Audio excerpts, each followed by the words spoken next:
hasn't always been so easy to taste and savor a good beer in Fredericksburg, Texas.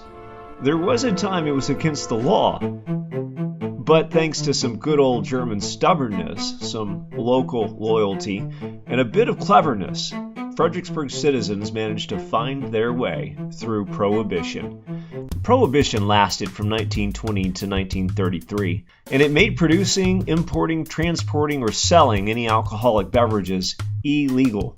Now, this was a hard rule to follow a lot of places, but certainly in Gillespie County. Cheryl Brown, in A History of the Gillespie County Sheriff's Office, says, the consumption of beer was such a huge part of daily life and work that German working men and women refused to comply with this particular law. She says, when the federal law enforcement officials would come into town and try to bust beer operations, the sheriff would dutifully put the perpetrators in jail. Then, as soon as the feds left town, local officers would open the jail cell doors so the guilty beer pushers could go home to their families. It was a town-wide conspiracy, and locals had code words when someone spotted feds in town. The most storied code phrase was, "The cow is in the corn." One might imagine that conversation. "Just heard, the cow is in the corn."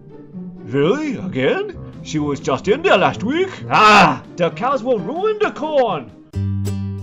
Getting access to your favorite brew is a little easier today, thanks to a lot of places around town, like Portinellis Brewing, who makes the famous Lobo beer, Fredericksburg Brewery, the oldest microbrewery in Texas, and Allstadt Brewery, with a copper brew house from Kaspar Schultz, Germany.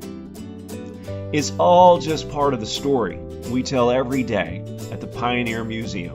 Just make your way to West Main Street and discover our proud but sometimes rebellious past. Welcome. This is how we do things here.